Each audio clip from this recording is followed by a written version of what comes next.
perdu connaissance un moment. Je suis dans Bugs Bunny ou quoi?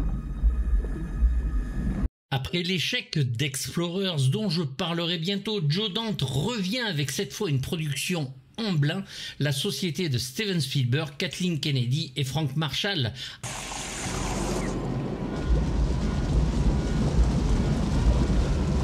Ainsi que la Warner avec Peter Guber et John Peters sur cette aventure intérieure, hommage et reboot du Voyage fantastique de Richard Fleischer où espionnage, humour et aventure donc s'y mélangent de la meilleure des façons. Pénétrons le système sanguin. Seule la photo d'Andrew Laszlo, l'homme du Rambo de Ted Kotcheff, des Rues de Feu de Walter Hill ou de Remo sans armes et dangereux de Gamington, dont j'ai parlé pour les trois, en est ici le point faible, n'ayant pas la luminosité et les couleurs de celle de John Hora avec qui le réalisateur travaille depuis ses débuts, mais qui fait quand même une grosse apparition en Dr Ozzy Wexler, qui s'occupe justement de l'expérience. Ça ne va pas être simple, mais il ne devrait pas y avoir de surprise ou... Bonne chance, lieutenant. Et dont le rôle est pas mal étoffé dans le film, puisque dès le début, c'est lui qui s'occupe de l'expérience et va aller jusqu'à mourir, après avoir injecté bien sûr notre Tuck Pendleton dans Jack.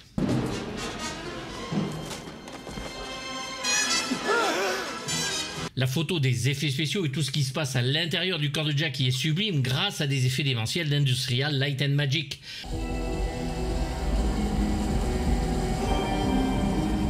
Pour ce qui est du Voyage fantastique, mis à part le fait que l'histoire se passe dans un corps humain, la comparaison s'arrête là.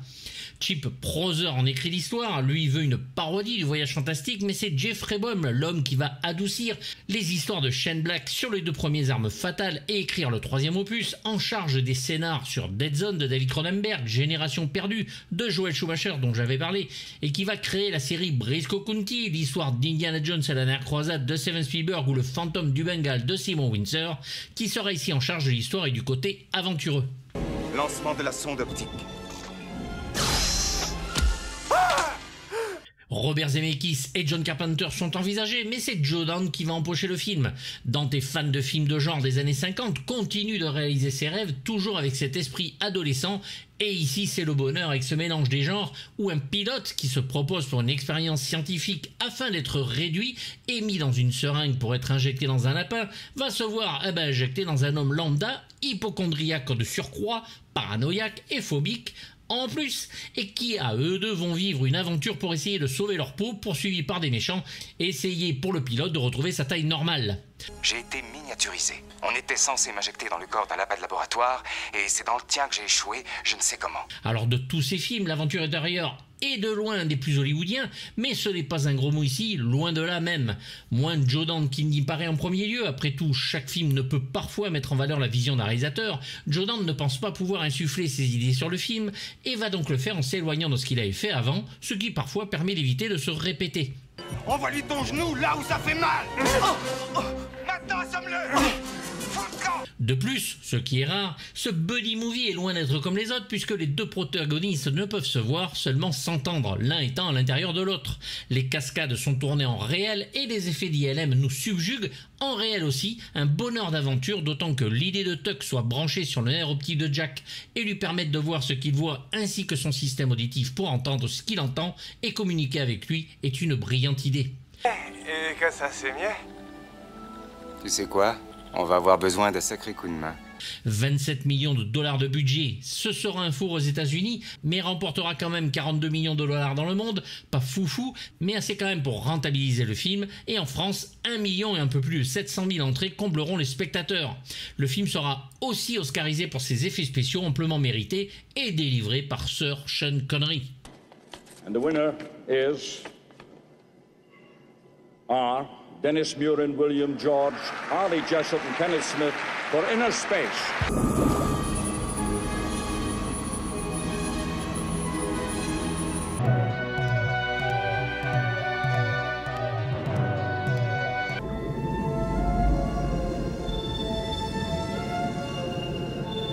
Et oui, à la sortie du film, on reproche à Joe Dante d'être trop sage et en plus de montrer trop d'effets spéciaux.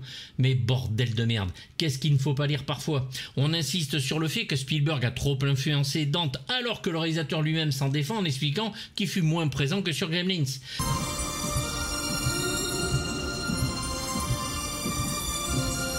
Industrial Light and Magic, synonyme de rêve, va donc nous pondre des effets pour les intérieurs du corps de ce pauvre Jack Putter, voire de Lydia, dans un échange de fluide via un baiser. Oh, Lydia, je suis papa. Dennis Muren en étant le chef d'orchestre sur 120 plans d'effets spéciaux. Beaucoup d'effets seront donc créés en direct, que c'était le bon temps, et des effets optiques aux petits oignons pour certains passages prendront le relais et surtout rendent les moments bien plus réalistes. En effet, Muren pense qu'il faut, avec ce film, revenir aux effets pré-Star Wars en direct, à l'ancienne, d'abord parce que cela correspond au style Joe Dante, mais permet en plus d'improviser en cas de problème plus facile à gérer.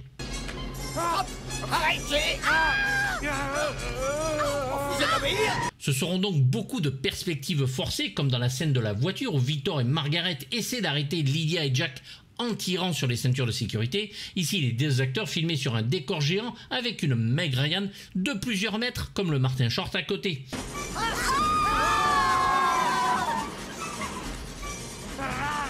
La voiture est sur V1 puisqu'à San Francisco, elle se doit de bouger et les acteurs de réagir au boss. Pour les acteurs créés en mode géant ou miniature, c'est selon, les corps seront scannés puis sculptés afin que la ressemblance soit frappante. Pour les intérieurs du corps, là encore des perspectives forcées et des cordes où l'on va incruster de façon optique ou en réel le vaisseau de Tuck.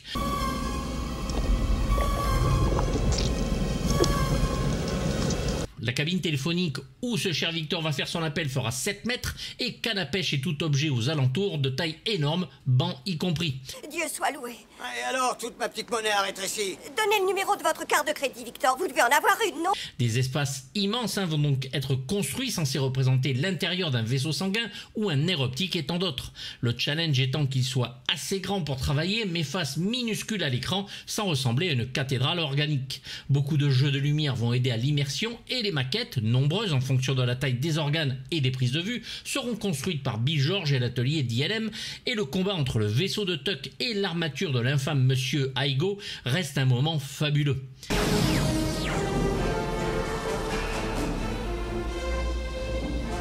De grands moments aussi de matte painting aideront aussi à faire voyager le vaisseau de Tuck sur certains plans comme le tunnel de l'oreille.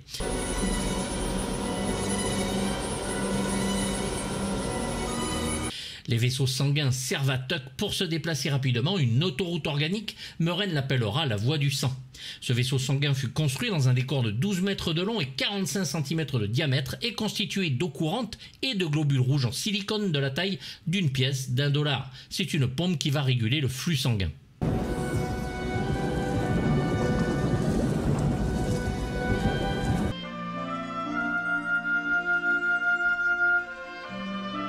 Mais moi, quand le moment de vérité est arrivé, je n'ai pas chié dans ma combinaison de vol. Sale petite! Les deux acteurs que sont Dennis Quaid et Martin Short vont s'entendre à merveille sur le film jusqu'à finir amis.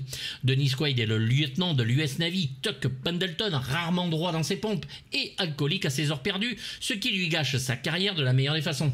Je vous salue. Merde, j'ai renversé mon verre. Il se porte volontaire pour une expérience scientifique très risquée, miniaturisée aux commandes d'un submersible de poche. Il a pour mission d'explorer le système vital de l'organisme d'un lapin. Mais des espions industriels envahissent le laboratoire pour s'emparer de la puce qui permet d'inverser le processus de miniaturisation. Durant la fuite de l'un des scientifiques, Tuck se trouve propulsé dans le corps de Jack Putter, un employé de supermarché dépressif, complexé et hypocondriaque avec lequel il parvient à entrer en communication. Allô? Allô, vous m'entendez? Comme ses réserves d'oxygène s'amenuisent d'heure en heure, Tuck est condamné à une mort certaine. La course contre la montre s'engage pour le sauver. Et ma seule chance, c'est que tu éternues très fort. Très bien, mais comment je vais faire pour éternuer? Où est-il? Je suis dans mes poumons! Le héros ne sortira de sa capsule qu'en début et fin de film, difficile donc pour un acteur de jouer dans un espace réduit avec pratiquement personne en face pour lui répondre. Bon, restons cool. Révélé par le film Les Dents de la Mer 3 de Joey Elves, c'est ensuite L'étoffe des héros de Philip Kaufman en 83 qui le met sur le devant de la scène, puis Dreamscape de Joseph Ruben et Enemy dont vous trouverez les vidéos pour ces deux derniers, et cette aventure intérieure qui le propulse au rang de star avec son sourire ravageur. Bienvenue, mon lieutenant. Il va rencontrer sur le tournage l'actrice Meg Ryan avec qui ce sera le coup de foudre et un mariage en 1991. C'est le grand Bernard Ladeau qui joue sa voix française. Vous croyez que je serais ici dans un cabinet médical si je me sentais bien? Nous devons discuter, mon vieux. Martin Short est donc Jack Putter, un acteur, producteur, réalisateur, scénariste et présentateur canado-américain et qui devient très populaire à la télévision lors de ses passages au Saturday Night Live. Mais son humour et ses gimmicks comiques s'illustrent aussi pour beaucoup au cinéma dans des rôles variés, de la science-fiction à la comédie. Pas de mal à être petit. Et puis tu resteras pas petit tout le temps. Jouez avec si vous voulez, mais ne lui parlez pas. Après avoir joué pour John Landis dans le 3 Amigos avec Steve Martin et Chevy Chase, il est repéré par Joe Dante et Steven Spielberg pour l'aventure intérieure, alors que Rick Moranis ou Robin Williams étaient envisagés.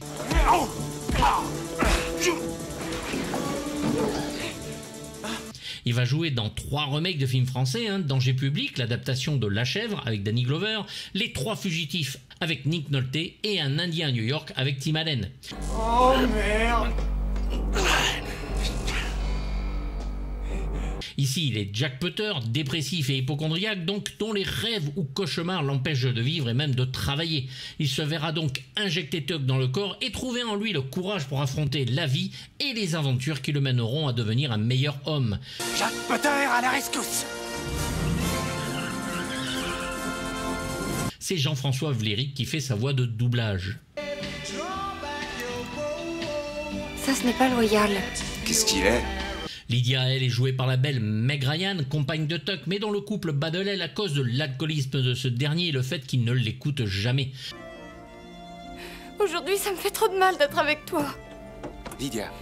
Elle provoquera un triangle amoureux puisqu'elle quitte Tuck en début de film et Jack va en tomber amoureux d'entrée de jeu. C'est par ce triangle que les gags vont fourmiller autant que par l'aventure. Assez parlé alors. Amy Irving, alors mariée à Steven Spielberg, voulait à tout prix incarner Lydia Maxwell alors que de nombreuses actrices sont envisagées. C'est Meg Ryan qui va emporter le lot encore une fois, nous livre une belle prestation, touchante et drôle et fait un sacré tandem avec Martin Short. Attendez! Jack! Jack! Quoi? Peut-on savoir comment vous jouez? Elle sort juste du Top Gun de Tony Scott et c'est en 1989 avec le fameux Quand Harry rencontre Sally de Rob Reiner et son orgasme très connu qu'elle va devenir une vraie star et que l'on verra dans de nombreuses comédies romantiques comme Nuit blanche à Seattle ou Vous avez un message par exemple de Nora Ephron. C'est la grande Virginie Ledieu qui travaille sur sa voix. Monsieur Scrimshaw! Victor Eugène Scrimshaw est le grand méchant de l'histoire, l'antagoniste qui veut s'approprier la puce sur le vaisseau de Tuck. Il est normal quand l'on connaît Joe Dante qu'il ait donné le rôle à Kevin McCarthy, acteur particulièrement connu pour avoir incarné le rôle principal du docteur Miles Bennell dans L'invasion des profanateurs de sépulture de Don Siegel. Qu'est-ce qu'on dit? Qu'est-ce qu'on dit? Alors? Ne fais pas ça, faut jamais mendier.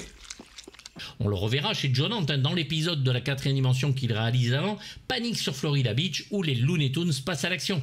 À la télévision, c'est rôle sur rôle dans un grand nombre de séries télévisées. Vêtu tout de blanc, il travaille avec Margaret Kanker qui a créé une machine pour réduire les objets elle aussi.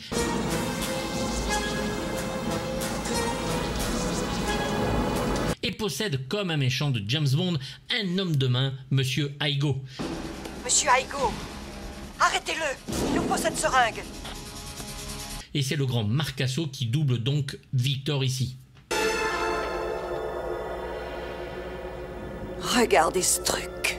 Et cette Margaret Kanker, jouée par Fiona Lewis, qui est une des victimes dans Le Bal des vampires de Roman Polanski, le retour de l'abominable Dr. Phibs de Robert Fuest, ou Dracula et ses femmes vampires en 1973 aux côtés de Jack Palance. Laissez-moi le réchauffer. Je sais comment faire.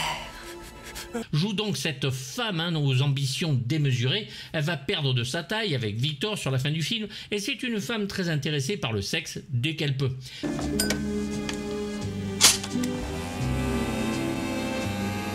C'est Mireille Thibault qui fait sa voix française.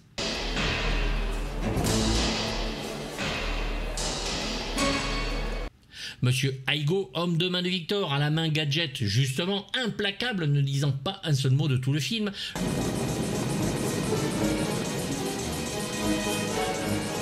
Le rôle est fait pour cet acteur australien que l'on adore pour les rôles qui ont lancé sa carrière, dont celui du terrifiant motard punk Wes, ennemi de Mel Gibson dans Mad Max 2 de George Miller, qu'il reprend et parodie d'ailleurs dans Une créature de rêve de John Hughes en fin de film, et bien sûr le mercenaire moustachu Bennett, ennemi juré d'Arnold Schwarzenegger en John Matrix dans Le Commando de Mark Lester.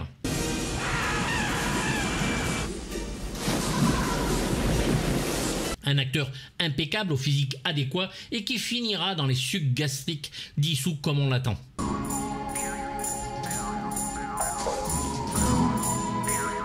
Robert Picardo est un acteur et scénariste américain connu pour son rôle sympathique du docteur holographique de la série Star Trek Voyager de 1995 à 2001, mais aussi pour tous les films de son grand ami Joe Dante, ou presque. Salut, cowboy! Ici en cow-boy, il est vraiment hilarant et parfait comme dans les précédents films de son ami, comme Eddie, et oui, le loup-garou impressionnant de son hurlement, Starkiller et le fils et le père extraterrestre dans le Explorer juste avant, toujours du même réalisateur. Cowboy, arrête! C'était pour rire! Puis la magnifique, mais faut le dire vite, la sorcière des marais, Meg Mucklebones dans le Legend de Ridley Scott. Je vais faire l'amour avec mes bottes. Aider. Et comme souvent maquillé ou faisant une voix, il est le taxi du Total Recall de Paul Verhoeven, le directeur Foster de Gremlins 2, responsable du cinéma, de Panique sur Florida Beach et technicien dans Small Soldier.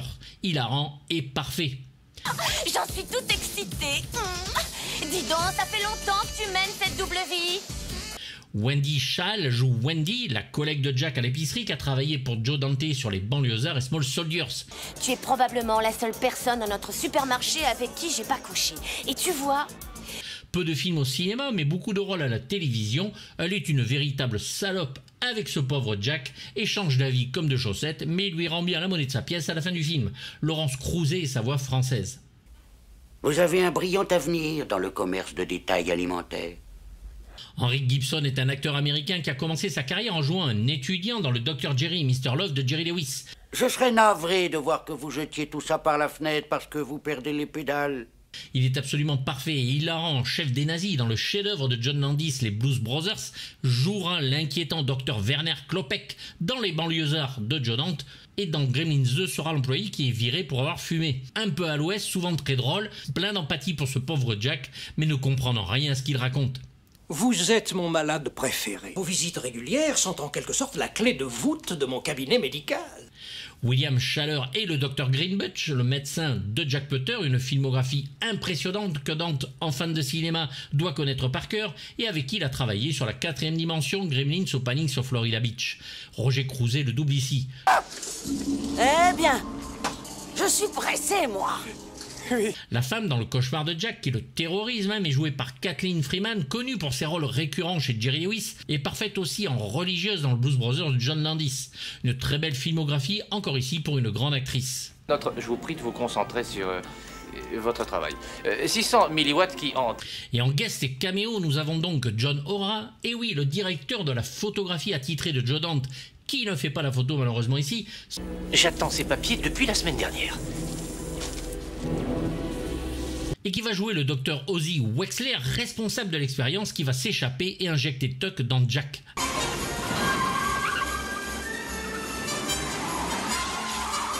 Un rôle donc sacrément intéressant. On le voit courir, on le voit prendre un vélo et essayer d'échapper à Monsieur Aigo jusqu'à sa mort. On a volé quelque chose dans ce labo? Le cow-boy. Mais quel cow-boy? Kevin Hooks, en Duane, employé du journal où travaille Meg Ryan, sera le futur réalisateur de Passager 57 avec Wesley Snipes, Lien d'acier ou Black Dog avec Patrick Swayze. Hey, pas de klaxon, je verrai le taxi. Comme tous les films précédents de Joe Dante, bien sûr, l'aventure intérieure contient un personnage incarné par Dick Miller, ici le rôle du chauffeur de taxi au début. Par ailleurs, comme 2 précédents films de Joe Dante, le film contient un caméo de Chuck Jones. Oh, Jack, faites attention à ma veste, attention. Réalisateur d'un grand nombre d'épisodes des Looney Tunes, on l'aperçoit faisant la queue au supermarché et il était dans le premier Gremlins. Qu'est-ce que vous... Joe Dante lui-même est présent, alors il faut le voir très très vite, se fait gazer dès que les méchants rentrent. Il est un employé du laboratoire Vectorscope, attaqué par les terroristes.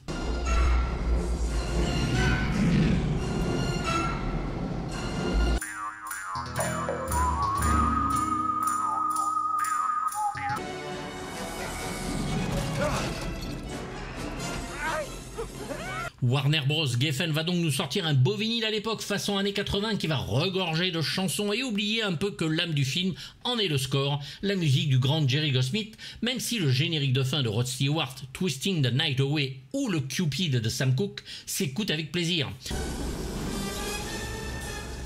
Tire un peu là-dessus pour voir.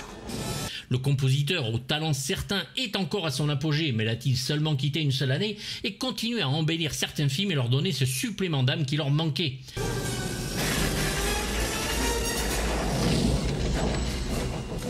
Ici, niveau orchestral, accompagné d'électronique bienvenue, c'est un tabassage musical en règle avec un jeu sur les codes du genre, 26 minutes de pur bonheur dont il faudra se satisfaire à l'époque jusqu'à la sortie de l'intégrale chez La La Land en 2009, il était temps.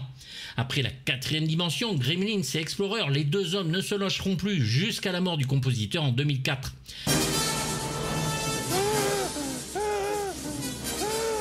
Ici, les cuivres de Patton sur le lyrisme que le grand Jerry sait écrire comme on l'aime, d'une imagination sans commune mesure, l'homme ne fait pas dans la facilité, bien au contraire, dans un art où la définition du mot maître prend tout son sens, bref, une composition fraîche, inventive, rythmée, énergique et pleine de surprises. Vas-y.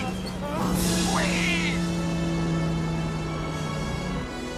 Le thème héroïque aux 3 notes de Jack Putter, le motif à cordes mystérieux pour tout ce qui touche à l'intérieur du corps, on pense bien sûr à la découverte de V'ger dans le Star Trek de Robert Wise.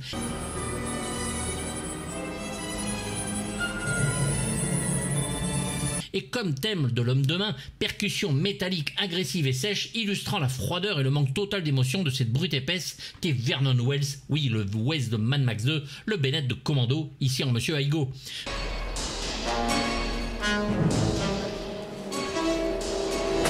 Presque un thème à chaque morceau comme le cow-boy ou les courants sanguins et où l'on ressent par la musique la pompe à vie qu'est le cœur humain.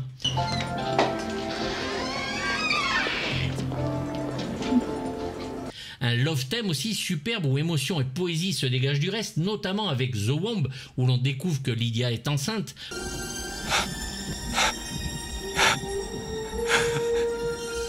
Le reste étant bien sûr de l'action et de l'aventure, où la musique s'y déchaîne avec effets électroniques inventifs et parfois décalés, et notamment les sons de radar et autres effets synthétiques étranges, sans oublier les pulsations proches des battements de cœur, le tout entendu dès le main title qui annonce le thème principal de la mission. Jack. Un rythme effréné donc absolument typique du style d'action 80s de Jerry Goldsmith, c'est-à-dire excitant, efficace, enlevé, rythmé, virtuose et extrêmement maîtrisé de bout en bout. Un pur chef-d'œuvre pour moi, complexe et enjoué, un vrai régal, un incontournable, bref, un disque à avoir dans sa bibliothèque de disques, tout simplement.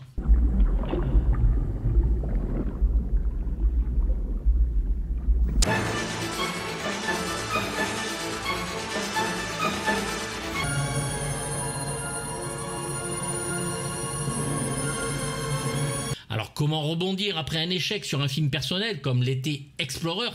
En revenant vers celui qui l'a mis sur le chemin du succès, Steven Spielberg. Joe Dante revient donc avec cette aventure dans l'infiniment petit, dans le corps humain, avec des effets époustouflants et où le savoir-faire de tous y est démontré, des acteurs aux compositeurs, avec des effets encore géniaux aujourd'hui.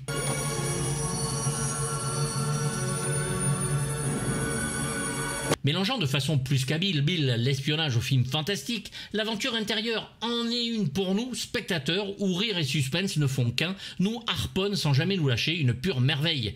Comme Carpenter et sa carrière, enchaînant succès ou bide, Joe Dante reste lui-même et nous propose toujours un spectacle audacieux où les personnages sont rois. Les péripéties sont nombreuses et nous laissent clouer au siège façon Retour vers le futur et ses références et ses acteurs fétiches.